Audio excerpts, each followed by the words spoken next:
Hey everyone! So today we're going to be talking about choosing and integrating secondary sources. So moving into this third essay, you're going to be not only using quotes from what you've read and used in the reading responses, but you're also going to be finding support for those through our library database. So like always, please take some notes. So let's start by talking about what kind of secondary sources you want to choose, right? So you want to choose secondary sources that come from a trustworthy source. So this is why you don't want to use things like LitCharts or Wikipedia or what you read on Reddit, right? You want to use the library database because it's full of information by scholars and professional nerds who want to talk about what you're researching, right? So again, for this next essay and for the research paper, you can only use sources from the library. You can use print if you can find them, or electronic. So primary versus secondary source, what do I mean by those? So a primary source is the original source that you're analyzing and talking about. So the short stories we're reading are those primary sources. So when you sit down to write essay 3, the primary source you're going to be working with is Sunny's Blues or The Red Convertible. The research paper, the primary source is going to be Frankenstein, right? So our secondary sources talk about that primary source, right? So they're articles that give an account or interpretation about what that's about, right? So one of your secondary sources, or all of them, could be literary analysis, right? So what this literary analysis is it's what a scholar has to say about that primary source, right? Their analysis of it. Or your secondary source could just support the analysis of that primary source, right? So what I mean by that is that if the source analyzes the primary source itself, let's say you're writing about the red convertible, maybe you find an article that talks about the symbolism behind the red convertible and that really supports the theme that you're looking at, right? That would be a secondary source, right, that analyzes that primary source.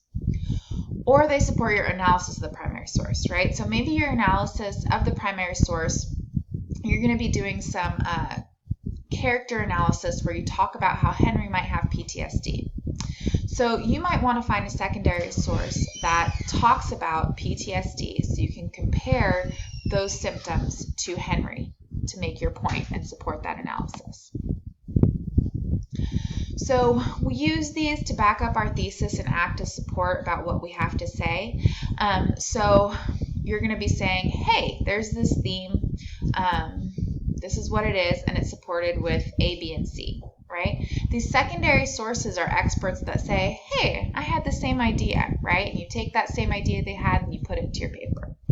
So it just makes us more credible as writers. These sources can also be background information that kind of help with historical context. So say you are writing about the red convertible, maybe you want to look at what went on during the Vietnam War, right? Maybe you want to look at reservations, right? That kind of thing to kind of help with that context and that background information to support what you want to say. When you read a secondary source, I'll admit that when you're searching for secondary sources, when you're reading them, you can feel really bogged down, right? So you do want to carve out a chunk of time to not just use the library database to look for these sources, but actually read them because they can be pages and pages long, and sometimes the authors use jargon, right? They use language that no one ever speaks like, right? But they're trying to be all academic, and so they use crazy words, and it can make these sources kind of hard to read. So before you jump into reading your secondary sources, I'd like you to have already analyzed your primary source and kind of know what you want to talk about, right? You can change what you want to talk about a little bit, but you want to have a good idea. Otherwise, when you sit down to research, you're going to come up with everything, right? If you just type in the red convertible, oh my gosh, you're going to get so many hits, right? So know where you want to go with your research. Know what you're already analyzing. I'd also like you to use those reading strategies that we've discussed, right, at the beginning of the class, but also that we've been using for all of our reading responses, right? So looking at golden lines, summarizing, all that. Underlining and annotating really helps me. I'm one of those people that I have to print out the sources and go through physical copy. If that's not you, that's totally fine.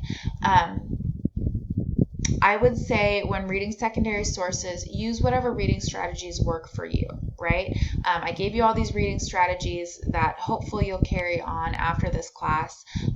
You can pick the ones you like, you can throw the rest away and forget you ever learned them, right? Finally, I'd like you to trust that what stands out to you is helpful, right? Trust your gut instinct. And if you want to kind of talk it over with me, you can feel free to do that. If you're like, hey, I feel like this kind of supports what I'm saying, but I'm not really sure, cool, let's have a conversation, right? But I'd like you to try and trust your gut. Here are some more suggestions that will kind of help you to kind of work your way through those secondary sources. I definitely suggest writing that theme at the top of the secondary source, or put it on a post-it on your computer, just so you know and you can remember what is my main point, right? Because like I said, you can get bogged down reading these things. I suggest underlining anything that remotely supports that theme, right? Even if it's not what you were going to talk about, consider using it, right? I'd like you to make sure to look up words that you don't understand. That can be very helpful. And like I said, just kind of like a reminder, working with secondary sources, you're going to need some patience and you're going to need some time, right? It might take a while to read through them and connect ideas back to the primary source, but it's going to be actually really helpful. After you pull out quotes, it's going to be a lot easier to actually write that paper, right? So just a couple kind of reminders. We've talked about this before. You don't want to start a sentence with a quote, right? You need to be transitioning into the quote. For example, in the text it states, so-and-so purports, furthermore, however, right? The first time you use a source, you want to introduce the author and the title, right? So for our next essays, your primary source is you're gonna introduce the title and the author and summarize it in the introduction, right? That's gonna be your bridge. So for your secondary sources, the first time you use them, make sure that you're introducing them. So-and-so in their article blank states, and then put the quote in there, right? Finally, and again, these are kind of body paragraph reminders, you need to make sure that after that quote, you connect it back to your topic sentence, right? So you want to make sure that you are not just kind of throwing quotes in there and not showing how they connect to that topic sentence. We always want to show our reader what the connections are and how we're making them. Again, when you use a secondary source for the first time, introduce it. Introduce the primary source in the intro. See, I'm so good at writing notes. And yeah, always use the last name and the page number, right? So remember, we're citing. On your works cited sheet, right, I should be able to see which database you used, right?